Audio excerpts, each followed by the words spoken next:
What's up, guys? Ted from Immersion here, and coming out a little later than usual, it's your Dungeons & Dragons weekly update. This covers the week of August 17th to August 21st. We've got a lot of Rage of Demons stuff, some stuff coming up for PAX next weekend, some weird clarifications on Ranger stuff, which I found pretty interesting, and a fun little D&D games that's playable for kids 6 and up. So stay tuned.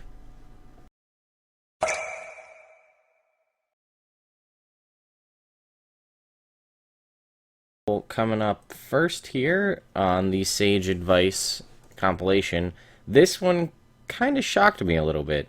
So somebody here at Mr. Schleschel says, at Jeremy E. Crawford, the design concept of ribbons was mentioned recently. Was the Ranger's favorite enemy ability considered a ribbon? It seems so. And Jeremy Crawford's response, the Ranger's favorite enemy feature definitely has ribbon-like aspects.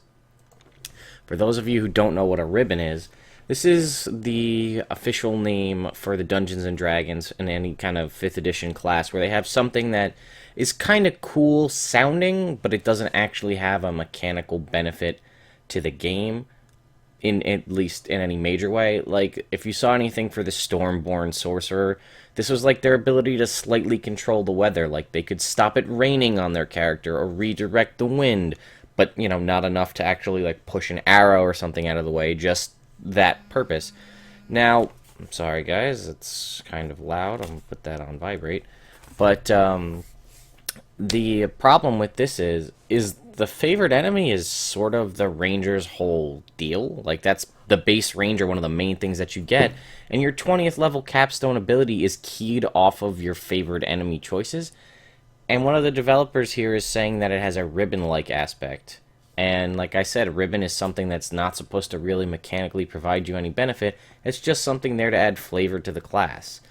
As if we didn't need any other reasons to think why Rangers were not that good in the first place, I think this sort of solidifies it. Ranger needs an overhaul. Please, Wizards, give us something. Maybe Sword Coast Adventure Guide will give us a new subclass that just makes Rangers amazing. I also heard that not every single Ranger, or every single class, rather, will be getting a new subclass archetype in Sword Coast Adventure Guide. Call me crazy, but I wouldn't be surprised if Ranger was the one that didn't get it. So, anyway, moving on.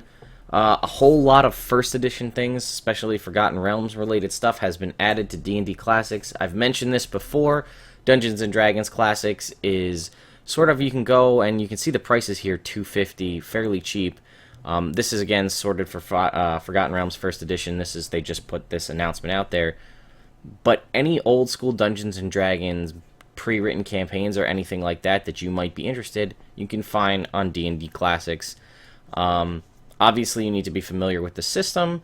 This is good for trying to help you update stuff to the current edition if you had a favored one. Like, let's remove First Edition here, so we'll just search Forgotten Realms. So you're gonna have all sorts of stuff. See, now these are all listed as D&D Next, which means these could technically be played with 5th edition. But one thing you want to be wary of, like, let's check this, Vault of the Dracolich. This, I believe, was made as a playtest. So this is possibly set up with rules for the original 5e before the finalized rules came out, so you may need to tweak some stuff. Yeah, here you go. Designed June 2013 for D&D Game Day. So the rules won't be completely in 5th edition, but the basis of everything should be there. So with a little tweaking on your end, you should be able to make this playable with the current classes as they are. And there's backgrounds on all the editors and designers. So there is ways to get around this. This was only $5, so it's not so bad. There is Dreams of the Red Wizards, so a Thay-based adventure, and Ghosts of Dragonspear. These are both $18. I don't know if it warrants $18 for something that you are going to have to do extra work to get to update. This one was done here in 2014, April 2014, so more closely tied to the finalized rules. Season 18 of D&D Encounters. I just don't know if it... Oh, running from 6th to 8th level. I don't know if I want to spend $18 for an adventure that only goes 2 levels. But, again, First Edition Forgotten Realms stuff has been added to D&D Classics. There's a lot of stuff here. Like I said, a lot of it, the price is pretty cheap, $2, $5. It's it's worth checking out. Maybe you'll find something you like, or maybe if you want to go back and play an older edition, 3.5, 4, whatever it is, you might find something, you know, make it easy on yourself. Pick a pre-written game. There was, as far as something that was just added for Out of the Abyss, they added a little more a teaser for it. So once you know what, I'm not even going to try to read this because the text is crazy, and I think I actually have it in one of these over here. Nope. Alright, so we're going to open that back up. It's about a wedding.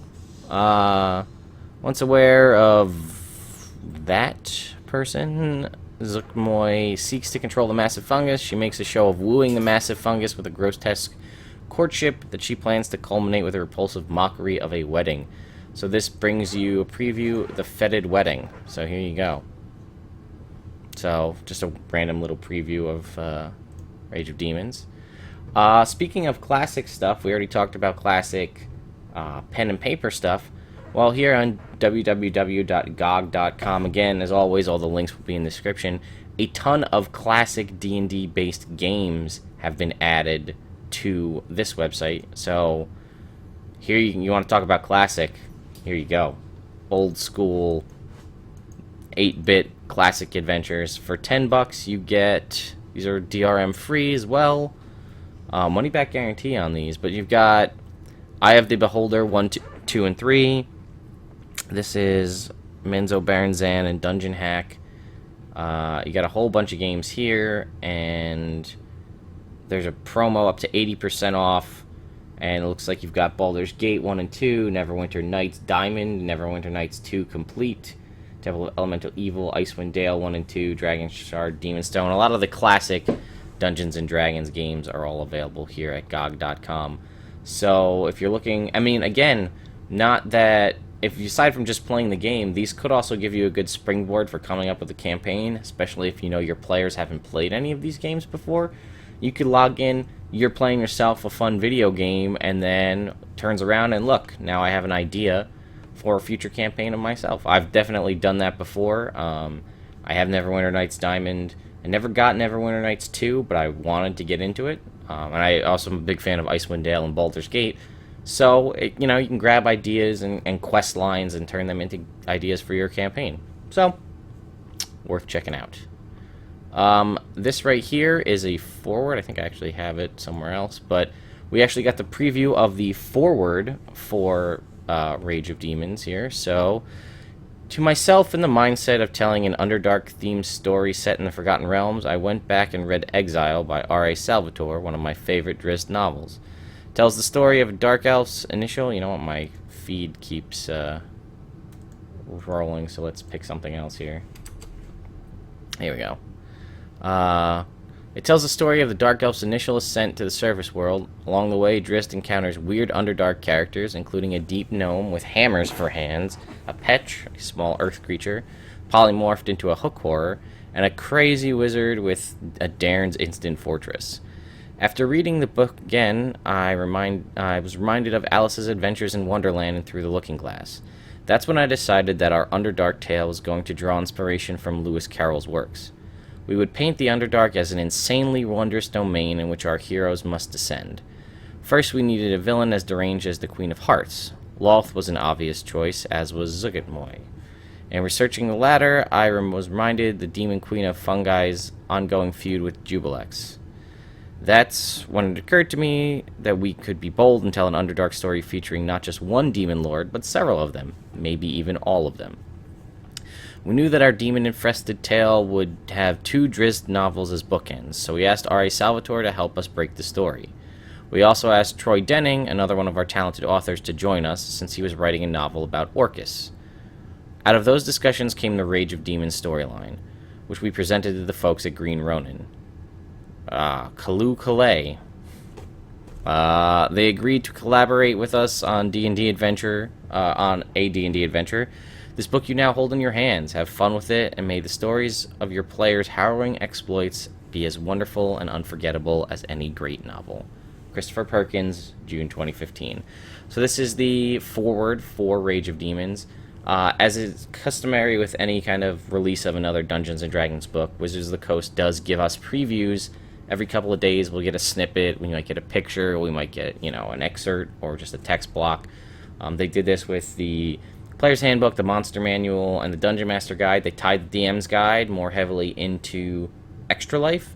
And since this book looks like it'll be out possibly coming out sooner rather than later, we're going to get this before Extra Life comes out, which means hopefully Sword Coast Adventure Guide will be the thing we get a lot of previews for coming out of Extra Life.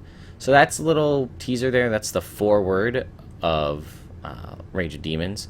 Another Dungeons & Dragons podcast. They're going to talk about some of the stuff coming up with PAX, which is going to be next weekend, which I think is the 29th. So be on the lookout for that. There's going to be tons of live streams, I'm sure. Obviously, the Acquisitions Inc. stuff is going to happen there. There's going to be a lot of stuff coming from Sword Coast Legends as well, so be on the lookout for that. And CriticalHits.com has a preview of Out of the Abyss, the adventure here. So I'm not going to read through this whole thing. Speaking of digging deep, the next big campaign of D&D 5e is Out of the Abyss, and it involves unleashing every demon ever into our midst. It sounds like a bad thing. And here we go. We got a preview here we can download. So, again, like I mentioned, previews. So, new downtime activity. Establish an outpost. Establishing an Underdark outpost is a new downtime activity available to characters in this adventure. An outpost requires a total of 150 hours of work to build, assuming its location is clear of creatures and hazards. Multiple characters can combine their efforts to reduce the completion time. Each Underdark outpost is basically a fortified encampment. It can take one of the following forms: a small cave, roughly 20 feet square, with one or more gated or barricaded exits, a walled compound up to 20 feet square with a much larger cavern, an island with boats or rafts, a hard-to-reach ledge, pinnacle, or promontory accessed by ladders and or ropes. Retracing steps. Section addresses what happens if the characters visited places they skipped during their escape from the Underdark, and what might have changed or shifted in their absence. So we've got a couple of different areas here. So just this one page, all about Underdark outposts. But again, this is pretty cool. It's page, 147, chapter 10 of Descent, the Descent into the Depths chapter of Out of the Abyss. So that's pretty cool. Be on the lookout for more stuff like this coming out in future weeks. There was a ruling clarification, came out on the 17th, so right on Monday.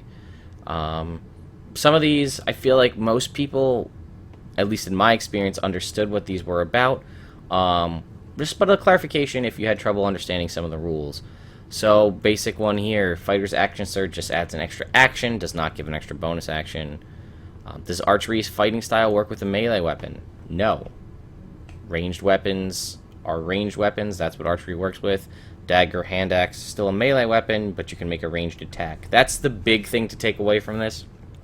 Read whatever the description is for something like a Paladin's Divine Smite.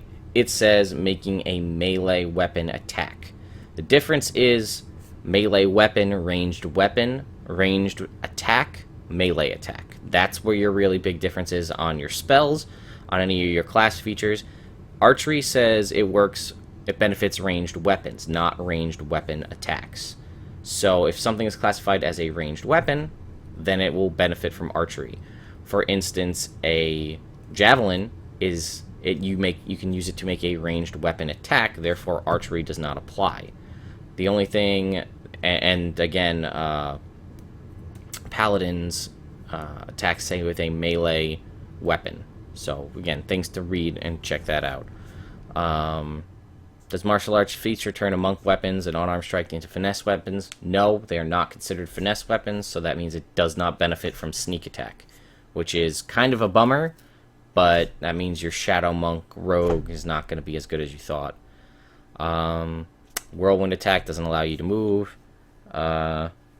Does the bonus attack granted by Sentinel take place after the attack or before? It takes place after, so unfortunately, if your friend was going to get attacked and you were going to use your Sentinel ability to try to kill that person before the attack happens, it does not work. And then they talk about delaying an action, which is a big one. You cannot delay an action, but you can ready an action. So you can't delay to act later in the initiative, but you can ready an action to have it happen when, whatever your contingency is. So there's a couple of examples. Your turn involves several decisions, including where to move and what action to take. If you could delay, these are reasons why delaying is not a thing. If you could delay your turn, your decision making would possibly become slower, since your mind would have to consider whether you wanted to take your turn at all. Multiply that extra analysis by the number of characters and monsters in combat, and you have the potential for many slowdowns in play. The ability to delay your turn can make initiative meaningless, as characters and monsters bounce around in the initiative order. If combatants can change their place in the initiative order at will, why use initiative at all? On top of that, changing initiative can easily turn into an unwelcome chore, especially for the DM, I agree, who might have to change the initiative lists over and over during the fight. Being able to delay your turn can let you wreak havoc on the duration of spells and other effects, particularly any of them that last until your next turn. Simply by changing when your turn happens, you could change the length of certain spells. I never thought about this, actually. This is huge. If you're going first in the initiative order and you cast a spell that lasts to your next turn and then delay your initiative to the end, that would technically allow that spell to affect every enemy rather than just the one. This is a big one, in case you were curious. Help action to distract the foe. You don't have to stay within 5 feet of your ally to have the help action work. So you can move up, choose to give them the help action to give them advantage on whatever their next attack or whatever is, and then move away. So that way you can move in, help, and then retreat, or help and then retreat, so you don't get involved in the combat, which is also huge for things like a familiar. A familiar can use the help action and then move away, so that way you don't have to risk your familiar getting destroyed. And this is a big one. If you multi-class a druid cleric to get Goodberry, the life cleric's ability that gives 1 plus spell level plus 2 health works for Goodberry. So, a Disciple of Life cleric, each Goodberry will restore 4 hit points, which could be huge. Cleric Druid is kind of a weird multi-class situation, but 4 hit points is a lot of health for one little tiny berry. So yeah, that's pretty much it for the rule clarifications. Not a ton of stuff that I feel like if you really have a solid understanding of the rules, it would all easily come to you. But it was kind of nice to see why delaying wasn't a thing. So, cool stuff. Moving on. If you saw the cover of Dragon Plus issue number 3, you saw that it was a kind of sculpture of Zuggtmoy, and it was actually physically made. We sort of showed a little bit of it last week, but it actually arrived at the Wizard's office. You can see it shipped here, and here they're unboxing it. And look at the detail on this. This thing is insane. So, they're putting it together onto the base, and just look at the detail on this sculpture. It's insane. And I love that they had the dragon, the ampersand, the Dungeon Dragon ampersand, as part of it, and it's artist Virginie Ropars, I guess, is the person. You can check out. I'll have the link here to all of her work. This is her site. We'll have a link to that. It is all in. Oh, like I said, it's in French, so you have to use your Google Translate there. But anyway, as I mentioned, Yeenoghu is the demon lord that's being represented this week. So it's time to celebrate Yeenoghu. See what we did there? Yeenoghu might not appreciate a bad pun, but he likes being adored. So this week is to him. Should you come face to face with this beast, don't expect small talk. Why waste time with pleasantries when he could be wasting you? Knowledge is power. So time to bone up on the demon lord of Knowles. First some trivia, and again, they have a little trivia for these every week. So here is his excerpt here. Yeenoghu lives for slaughter and senseless destruction, driving the gnolls that are his creation to commit ever greater atrocities in his name. Yeenoghu takes as much pleasure in his terror, in the terror his servants spread as the death that follows, sowing sorrow and hopelessness through destruction. He yearns to create a world where his gnolls are the last creatures left alive, tearing one another apart for the right to feast upon the endless dead. His type of madness, he drives his subjects towards the anger of wild mobs bent on destruction and bloodlust. It manifests as drawn to support or lead the violence of other creatures, craving freedom at any cost, and viewing civilization as a threat to that freedom. and a dark hunger for the flesh of sentient creatures. Talk about interesting. This is the throwback Thursday to his original design. I feel like D&D has come a long way from first edition Monster Manual. As the Demon Lord of Gnolls, Yeenoghu had 66 Gnolls of the most powerful variety in attendance nearly all the time. But if you're lucky enough to fight him without his devoted retainers, he can simply summon them. Additionally, the original version of Yeenoghu is paid homage by the King of Ghouls, allowing him to summon ghouls to do his bidding as well. Yeah, I'm digging the art from 5th edition a little bit more. And again, here's some concept art as they've done. I kind of like the design, this one a little bit better. He is more Gnollish, I think, in some of the concept art. And this is something that, again, I found through the Sage advice. It is called Monster Slayers, the Champion of Elements. And this is, right here, you see, a fun D&D themed game with, like, it's basically like D&D super light for kids ages 6 and up, players, 5 to 6 players, and takes about 30 minutes. I would also caveat that as if you have, say, a significant other or a friend that you want to get involved in Dungeons & Dragons and you don't want to overload them with the full set of rules, this may be the way to go. It's a lot easier.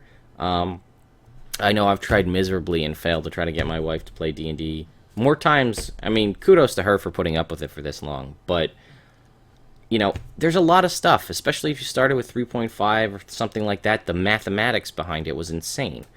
So this is super fun. You only need a couple of things, pencils. You can actually, I like the idea they have a 20-sided dice or 3 6-sided dice to kind of fill that difference.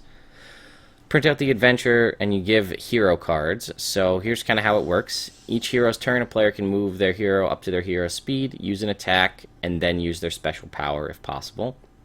On the monster's turn, the DM can move the monster up to their speed. Same deal. Monsters go first. The heroes go in order of their hero number, lowest number first. If more than one monster is in play, monsters go in that order, and so on and so forth. So, your hero must use attack powers to fight monsters. A massive axe is a d20 plus 5, or 3d6 plus 2, deals 1 point of axe damage. An attack power is made up of the name, such as massive axe, what you roll, 1d20, 3d6, and so on. To use a massive attack power, the player rolls their attack rolls, so on. They got to compare it to the monster's armor class. And then special powers, you know, you run into those individually on the different characters. The heroes win when all monsters have been defeated. Hand out the Hero of Element badges to each player and read the adventure end text. So there's a list of definitions for what everything means. And here you can see all the characters. They're cute, fun little kind of chibi-ish characters with art. So you can see the armor class, hit points, and you got little markers to mark it off. Their attack power, what their special power is, and what happens if you get a critical hit. So you got Jorik, you got Rain's Swordbreaker Grommel, Evandal, Yarrow Marshwalker, and oh boy, Betavolit's Bet here. And then you have the different champions of the elements. So there's the Thunder Toad, the champion of water. The Fire Elemental, champion of fire. The Wind Wyvern, champion of air. And the Myconoid, the champion of earth. And then you have your whole background for your adventure. And you got some text there, some notes on the adventure, the end. And here are your Hero of Elements badges to pass out to your heroes when they complete the adventure, and a couple of maps and some tokens for your characters to put on your map. You got your 4 doors for your 4 elements. The next adventure, the adventure doesn't end. If you enjoyed this adventure, don't miss the original Monster Slayers, the Hero of Hesiod, and there's a little cute beholder. Again, I might even try to do this with my friends just to see it, because I think it'd be super fun, and maybe we'll live stream it. I don't know. But anyway, guys, it kind of got a little long-winded at the end there, but that was your Dungeons & Dragons weekly update for this week. Good news for those of you that are into live playing through Dungeons & Dragons. We have narrowed our team down to we've got at least 4 people on board. I'm looking for 1 to 2 more of my friends to try to get involved in this. And hopefully, in September we'll be able to have, you know, episode 1 of our live stream. We're going to start playing through the Elemental Evil Princess of Apocalypse storyline. So hopefully we'll have that up on our Twitch channel soon, and then the videos will be posted to YouTube. But that's it for this week, guys. So I'll see you next week.